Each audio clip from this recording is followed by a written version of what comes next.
आसान है। Please sir. Mentally strong कैसे होते हैं और मेंटली स्ट्रांग होने का मतलब क्या है, ये हमको मिल करके आज फाइंड आउट करना है। पहले ये देखना है कि फिजिकली स्ट्रांग होने का मतलब क्या।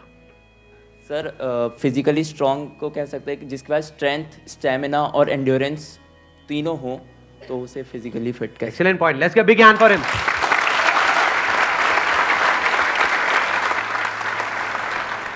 क्या हम ये कह सकते हो उसकी मसल स्ट्रांग हो? हाँ, क्योंकि कुछ भी लिफ्ट करने के लिए, सही। वेट उठाने के लिए मसल्स का स्ट्रांग होना जरूरी है। Right. मसल्स वीक होंगी तो आप नहीं कर पाओगे। हाँ।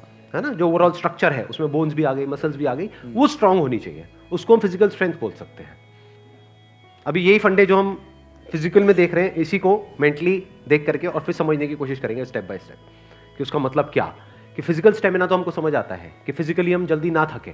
कोई बंदा है उसने थोड़ा बहुत काम किया एकदम से थक गया तो इसका मतलब फिजिकली स्ट्रांग नहीं है।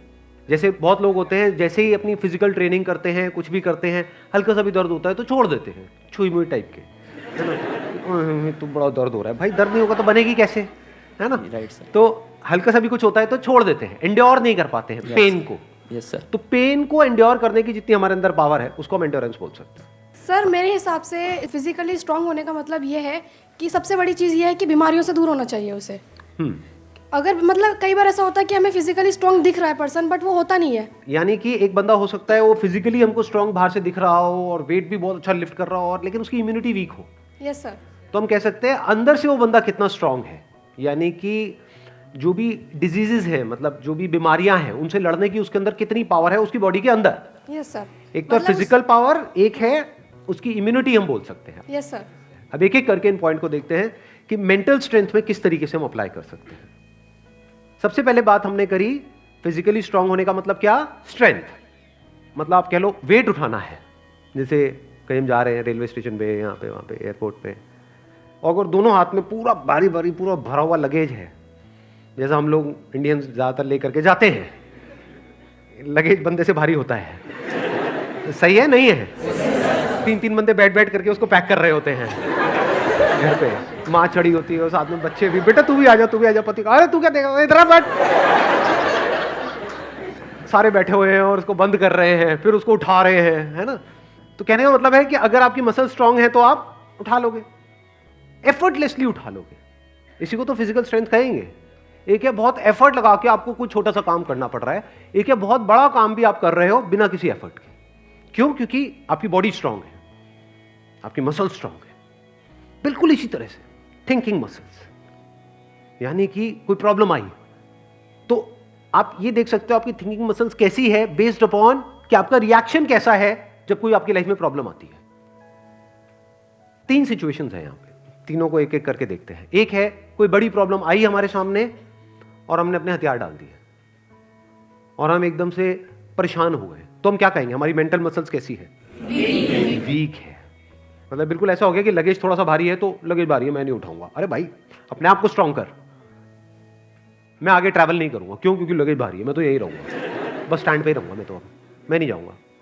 तो आप हंस रहे हो, लेकिन ऐसे हम करते हैं लाइफ में। कोई बड़ी प्रॉब्लम आई तो हम क्या करते हैं, अपने हथियार डाल देते हैं, मतलब वी गिव अप, फेस ही नहीं करते हैं उस प्रॉब्लम को। ऐसी कोई प्रॉब्लम नहीं है जिसका सोल्यूशन ना हो इस दुनिया में। अगर प्रॉब्लम है तो सोल्यूशन भी है, बट सोल्यूशन तक पहुंचने के लिए we need thinking muscles. We need to think a lot in the right direction. और ये राइट डायरेक्शन और रॉन्ग डायरेक्शन क्या है? राइट डायरेक्शन मतलब solution oriented approach, wrong direction मतलब प्रॉब्लम ओरिएंटेड अप्रोच, कि हम प्रॉब्लम में ही जाकर के स्टक हो गए हैं, बस उससे आगे बढ़ ही नहीं रहा है हमारा दिमाग। इसको हम कह सकते हैं मेंटली हमारी जो मसल्स हैं वो वीक है, मेंटली हम वीक है। दूसरा सिनेरियो क्या है, कोई प्रॉब्लम आई, उससे हम लड़े और लड़ने के बाद में बहुत एफर्ट लगाया, बहुत दिमाग लगाया, बहुत मेहनत करी, लड़े और जीत गए। मतलब उस प्रॉब्लम का हमने सॉल्यूशन निकाल लिया। क्या हम कह सकते हैं कि आप मेंटली बहुत स्ट्रांग हो? नहीं, नो। व्हाई? एग्जैक्टली, बिकॉज आपको बहुत एफर्ट लगाना पड़ रहा है। समझ गए ना? हाँ, जैसे कोई बैग उठाना है तो बहुत एफर्ट लगाना पड़ रहा है जी, दोनों हाथ लगा दिए और ये घसीट घसीट के जा रहे हो, और पहुंच गए, कह रहे हो हाँ मैं तो ये मैं तो वो। भाई कुछ नहीं, तेरी कमर में लचक आ चुकी है। The second scenario is better than the first scenario but not as good as the third scenario. Third scenario क्या है? बड़ी से बड़ी भी कोई प्रॉब्लम आई हमारी लाइफ में, हम पहले ही उसके लिए तैयार थे और ऐसे सॉल्यूशन निकल के आ गया। मतलब वो प्रॉब्लम जो दुनिया के लिए बहुत बड़ी है, जिसको देख करके लोग डरने लग जाते हैं, वो प्रॉब्लम आपके सामने आई,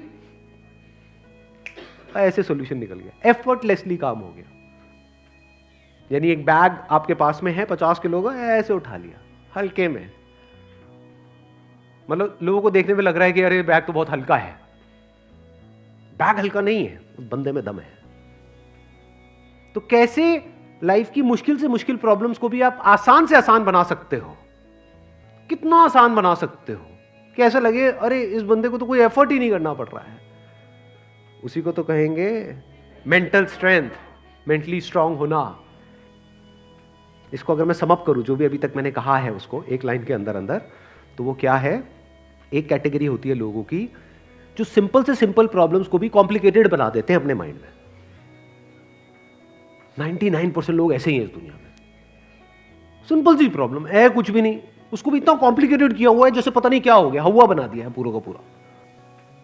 और दूसरी कैटेगरी होती है लोगों की, ऐसे बहुत कम लोग होते हैं, वही होते हैं जिन्होंने एक्चुअल में काम किया होता है अपनी मेंटल मसल्स के ऊपर। वो कौन होते हैं? जो कॉम्प्लिकेटेड से कॉम्प्लिकेटेड प्रॉब्लम्स होती हैं उनके सामने, जिसको देख करके ही बंदा कहे अरे यार ये तो बहुत कॉम्प्लिकेटेड है, उसको भी सिंपल बना देते हैं। जैसे फॉर एग्जांपल आपकी कोई रिलेशनशिप है किसी के साथ में और वहां पे बहुत क्लैशेस चल रहे हैं, बहुत मेजर कुछ इश्यूज हो रहे हैं। एक तो ये आपस में हम लड़ते मरते रहे कुत्ते बिल्ली की तरह, जैसे ज्यादातर घरों में होता है। उसका कोई सोल्यूशन निकल पाएगा कभी भी नहीं। तो हमें क्या करना होगा? समझना होगा इस रिलेशनशिप में प्रॉब्लम है क्या। अज्यूम नहीं करना है पहले से कि प्रॉब्लम उसमें है या प्रॉब्लम मुझ में ही है। ये भी एक विक्टिम मेंटालिटी होती है, मेरे में ही कमी है, वो तो सब सही है बस मेरे में ही कमी है जी। ये भी बड़ी गंदी मेंटालिटी होती है, विक्टिम मेंटालिटी। या फिर तुझ में प्रॉब्लम है, मैं सही हूं तू गलत है। तो पर्सन को ना देखा जाए कि वो या वो, प्रॉब्लम को समझा जाए। प्रॉब्लम एग्जैक्टली क्या हो रही है रिलेशनशिप, वो जो क्लैश हो रही है उसकी जड़ क्या है, उसका कॉज क्या है। अगर वो हमको समझ आ जाता है बारीकी से, तो क्या वो प्रॉब्लम जड़ से ठीक नहीं हो जाती? और अगर हम उसको ना समझे और ऊपर ऊपर से ठीक करने की कोशिश करें, क्या वो कभी भी ठीक हो सकती है? कोई भी मिल करके क्या उसको ठीक करवा सकता है उस प्रॉब्लम को? जैसे दो लोगों के बीच में प्रॉब्लम हो रही है, कोई तीसरा आ जाए उनके बीच में मीडिएटर बन करके, मैं सॉल्व करवा दूंगा तुम्हारी प्रॉब्लम, तो कुछ देर के लिए तो वो समझौता करा सकता है, लेकिन अगर परमानेंट उसका सोल्यूशन चाहिए तो वो कैसे होगा? या तो दोनों को या दोनों में से किसी एक को बारीकी से समझना होगा ये नेचर ऑफ प्रॉब्लम क्या है। And that could be very simple. समझ गए? मतलब लगता क्या है, ये स्पेशली जो रिलेशनशिप्स की जो प्रॉब्लम्स होती है वो बहुत ही कॉम्प्लिकेटेड होती है, एक्सट्रीमली कॉम्प्लिकेटेड। समझ ही नहीं आ रहा होता क्या करें क्या ना करें। कई बार होता है कि बहुत ही सिंपल होता है उसका सोल्यूशन। अगर मान लो मेरी किसी के साथ में रिलेशनशिप है, उसमें कोई प्रॉब्लम हो रही है, तो उसको बारीकी से ऑब्जर्व किया, अच्छा प्रॉब्लम हो क्यों रही है और इतनी बड़ी प्रॉब्लम क्यों हो रही है, उसकी जड़ क्या है। तो जब जड़ तक गया तो मैंने देखा कि अच्छा मैं कुछ इस तरह से बोलता हूं जहां से पूरा खेल शुरू होता है।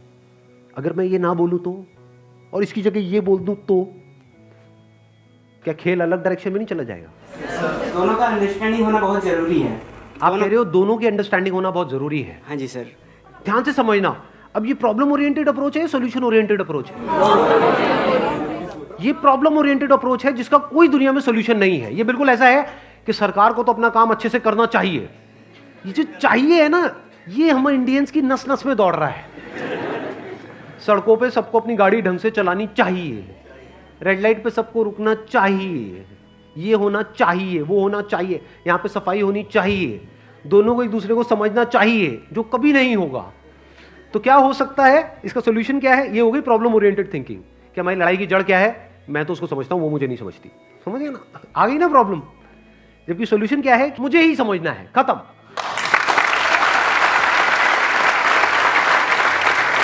Thank you so much for coming.